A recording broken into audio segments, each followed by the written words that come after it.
Hello everybody, and welcome back to Pravus Gaming and more Plague Inc. Evolved Custom Scenarios. We got a scenario that kind of came out of left field for me today. It's called Interstellar Travelers 1.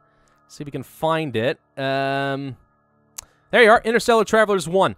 So there's a couple of these, I think, or at least there are promised to be more, and this kind of suddenly, very recently got released and became popular, so I thought, alright, let's give it a shot. NASA has released a potentially hazardous object that was due to hit in 2023. They released it or they revealed it. They planned to direct it out of course, direct off course is what you mean to say, and get it in orbit of the moon to further study, but there are many risks which were taken in order to do so. After a successful interception of this asteroid, they send it into orbit around the moon. All is a success until a small chunk of the asteroid gets broken off by solar wind and sent on a collision course with the Earth. NASA deemed it to cause no harm and said it would simply burn up in the atmosphere, and they were correct, but little did NASA know there was a type of pathogen in hibernation just waiting to wake up. When the asteroid was in stratosphere, the pathogen detected oxygen and woke up and reproduced rapidly until it reached the oceans, where it realized that there were many organisms it could infect, one, of course, being a human. Oh, hi! I didn't know this was to me. Okay, if you're reading this, I was the one who created Shrek is Drek. Oh, cool. Hi, and I created the space virus. I discontinued the series for many reasons. I'm starting another one, and I'm hoping to make more. Hopefully, there are less spelling mistakes as more realistic traits. Anyway, have fun. Awesome. Thank you, Bioactive Steve. Let's give this one a shot. ATP boost, Darwinist, Aquatic Extremophile, and the Symptostasis on normal difficulty. It is called the Space Flu. You are a virus that has traveled over 10 trillion miles all the way from Alpha Centauri, the closest star system to Earth. I did actually know that, amazingly. And have landed on this alien world. Now it is your job to take over this world and make it suitable for you. Okay? Your RNA is highly unstable and likely to mutate due to millions of years of bombardment of cosmic rays and solar wind. This sounds really familiar, like the space virus. Am I wrong that this isn't word for word the space virus, is it? For some reason, there's a little yellow flag in my brain saying it might be very, very similar, but we're going to find out. Either way, it's obviously supposed to be a one-parter of a longer series, so I'm eager to see where that's going to go. For our transmission, we have plankton. The virus can reproduce in the guts of plankton. Aw. Chance of infecting fish that have consumed plankton also, increases water transmission. Then we have fleas. The fleas' bloodstream having a chance to infect humans when they're bitten. Fomites on the skin of infected humans for a long amount of time, good and wealthy areas. Rodents, the gut of rodents. Plants survive on the surface of plants. Insect in the insect's gut. This particular author really likes things that spread in people's guts, which is fine by me. Makes sense, even. Decompression 1. The pathogen adapts to the human body to lower atmospheric pressures, makes victim feel discomfort. Oxygen blockage 1. The pathogen causes a buildup of the mucus in the throat, limiting the amount of oxygen that can get into the lungs. Causes coughing in the victims. Good description right there. Radiation tolerance. The pathogen adapts to the victim's body to be more vulnerable to alpha radiation.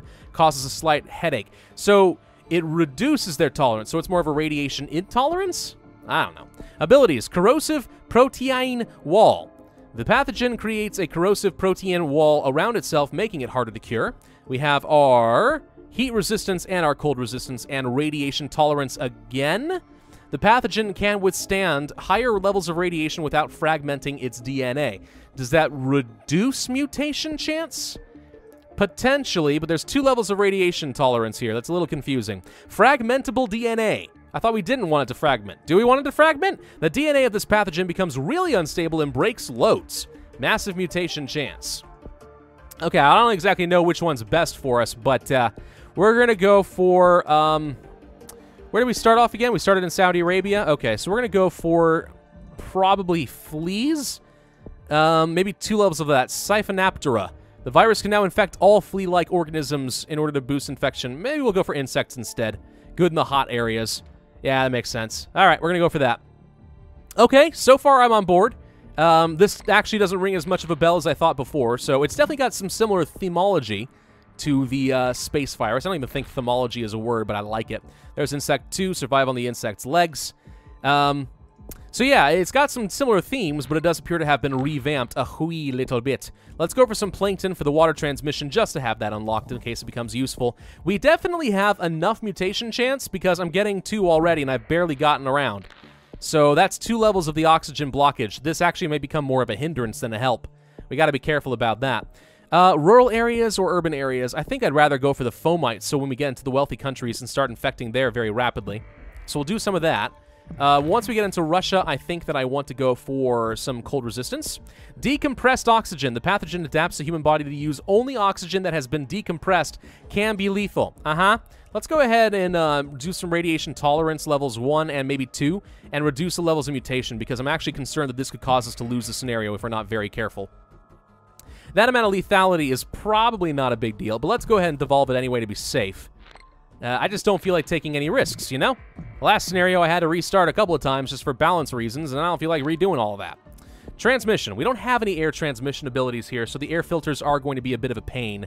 We'll go for fish. Infect plankton and reproduce rapidly, making fish that consume it. That sounds like the same thing we already had, but better.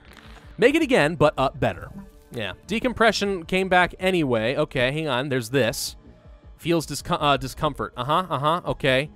We need to get some cold resistance next, probably. A little bit more severity wouldn't be so bad, just so we can get a little extra DNA from these red bubbles, but I guess we'll pass for now. Let's go for that level of cold resistance, make things a teeny-weeny bit easier later.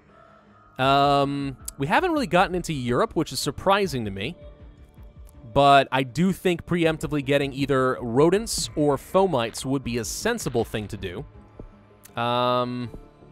More fomites. Yeah, I'd like to get fomites. Decompression 2 begins. What does that one say? Pathogen adapts the human lungs to use lower pressure air. Again, increasing the discomfort in the victims. Madagascar is done. Okay, let's go for more fomites. Spread a little bit faster. Are we in Russia? Yes, we're officially in Russia. Okay, we can go for rural with plant, which will make things a little bit better in Russia as well. And then I'm guessing maybe some more cold resistance would be the most sensible thing to do. For that, we need 15 DNA. I can make that work. I can make that work. There we go. All right.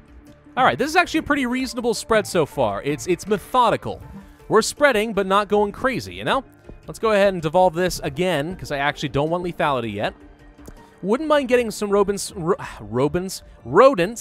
a little bit more urban mutation, sorry, not mutation, transmission chance, so we'll do that next.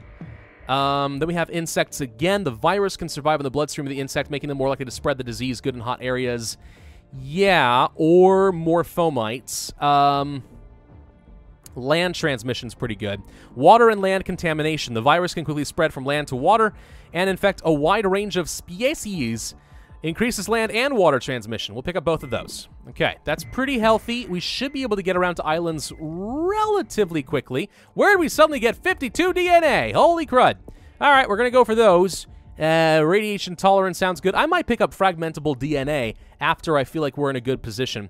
Let's go for more plants for better rural transmission. I think that'll make things a tiny bit easier. There's some radiation tolerance. So this begins up here now, a headache. Okay, a little bit more infectivity and severity upcoming. More plants. How much do we need for the fragmentable DNA? 20 points.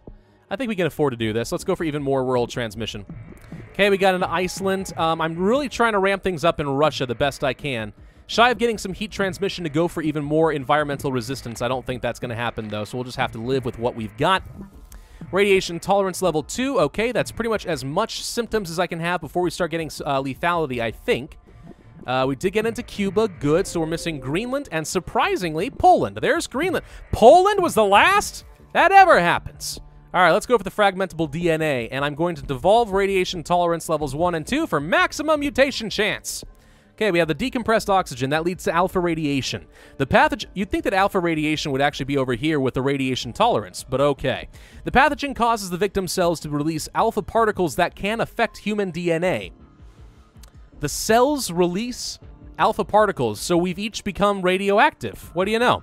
Oxygen rejection. The pathogen enters some cells and prevents oxygen from entering them, in turn makes them die.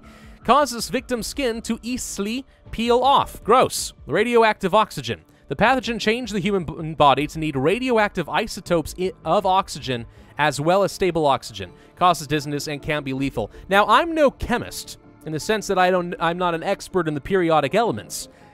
But can oxygen even have a radioactive isotope? I don't think so. I seem to remember it being relatively stable, but I guess I could be wrong. Unstable isotopes. The pathogen causes the victim cells to use certain unstable isotopes for various tasks. It is lethal. We don't need to really worry about too much else. I guess we'll go for some rodents for a little bit more urban transmission, since Europe is still holding out on us, and so is the US of A. Go for even more there. Wouldn't mind finding out what's at the very end here if we can get for the insects, but I don't really need it. There's Unstable Isotopes level 1. I'm expecting us to get a whole load of mutations now. There's the Oxygen Rejection. Global focus on Cure. Let's go for Corrosive Protean Wall. Alpha DNA Destruction. Pathogen lets alpha radiation damage its DNA for a while. Hey, you didn't use an apostrophe. Good for you. Sets back the cure. Liquid Rejection. Any liquid that tries to break the virus is simply deflected away. Harder to cure. There's Unstable Isotopes level 2. More frequently, lethal. Level 3 causes the victim cells to use unstable isotopes for the construction of their DNA. So we can't even reproduce the DNA of our cells without the unstable isotopes, which means we are fatally flawed from the beginning. Proton Creation. Proton Creation? Really? The pathogen causes the cells to create protons, causing it to have a magnetic charge that overwhelms it, causing cell death. Again, not confident that's how it all works, but alright, let's go for some lethality, since we seem to be doing okay. Canada is the one that is giving me trouble, surprisingly. Alpha radiation symptom mutated. We could go for some more infectivity, I suppose, and let's find out what's at the very end of the tree. Cross Species. The virus can survive in most animals and plants, causing high risk of infection and mutation. Good everywhere. By the way, for those of you who may not have caught this, I'm guessing the 99% of you haven't, but for some of you who haven't, I'm not mispronouncing things like this because I'm dumb. I'm just pointing out that it's misspelled without going so far as to say that it's misspelled. Electron Creation. Causes cells to create electrons that ionizes some atoms. Okay, and then we have Neutron Creation. Causes cells to create neutrons that merge with atoms, with them become radioactive. So we're increasing their periodic elements, I guess. Little concerned about Canada. Please hit critical mass. There we go. There we go. There we go. Wait, no, nope. Okay, hang on. Lethality's too high. We need to stop creating so many protons, neutrons, and electrons. It's an affront to physics. Get rid of some gamma radiation. I am killing too quickly in Canada. I know. Who would have thought that would become my problem? Cross species is pretty good if we really want to get a bit more infectivity, which maybe we do. But pretty much the whole world is dead. I guess we'll just go for it. All right, we've got it, and that's plenty more infectivity. Proton Creation has returned, but I think we can outrun the lethality of Canada now. Just gotta be careful about it, man. What's the population of Canada? Is it really this low? Okay, we still have too much lethality. Once again, I can't even devolve it. Well, here's hoping. No, this is bad. We're gonna freaking overkill. Oh, no. Yeah, we're overkilling. That's a really unfortunate problem to have. All right, looks like we're going to have to restart. The mutation chance, as I predicted, is what's going to screw us over. All right, let's try this one again. Okay, much better. So really the only thing I did differently here is that I focused exclusively on getting my transmissions and my resistances, and then once we had infected every country, I let mutations chance start going. But yeah, I didn't worry about getting a single symptom. I just suppressed it until we got into every country and until I had finished the entire transmission tree. Once I had that done, then I just devolved all this and let the mutation carry it the rest of the way. Much easier, works fine. It's all about controlling mutation chance so you don't get screwed over. That's pretty much it, which is fine. That's not too bad. It's just a little annoying. The main reason that happened, I think, is because there was no drug resistance, which makes it a little bit difficult to get around in a place like Canada, being that it is wealthy and cold. Even with fomites and with cold resistance, it's not enough. Drug resistance is usually a necessity to get a good start in a place like Canada. But we managed to make it work. It is, again, just about managing to time out that mutation chance. Otherwise, you know, good, awesome, well done. So yeah, this is a pretty fun scenario. I'm curious what the other interstellar travelers might be, because I think there is a stage 2 to this scenario in some way. Either that or there's a second version of it. I don't know, I'll have to look that up. Either way, 46,000 points, 514 days, which is a little bit long. 43%, 2 stars. Acceptable to me. I think that's perfectly fine. It's a pretty good scenario. It does remind me a lot of the space virus. So, I like the space virus, so yeah, of course I was going to like this one as well. Again, just for some balancing purposes, I'd make sure that Canada is still relatively infectable, because there's no drug resistance, but I think that with, you know, another attempt, it's perfectly fine. It's not that it's unfair, it just takes some practice. Thank you all very much for watching. I do hope that you enjoyed. If so, then be sure to hit that like button, leave a comment, and subscribe. Hit that notification bell if you want to see my future videos, because that is the only thing that matters these days. And of course, I will see you guys next time.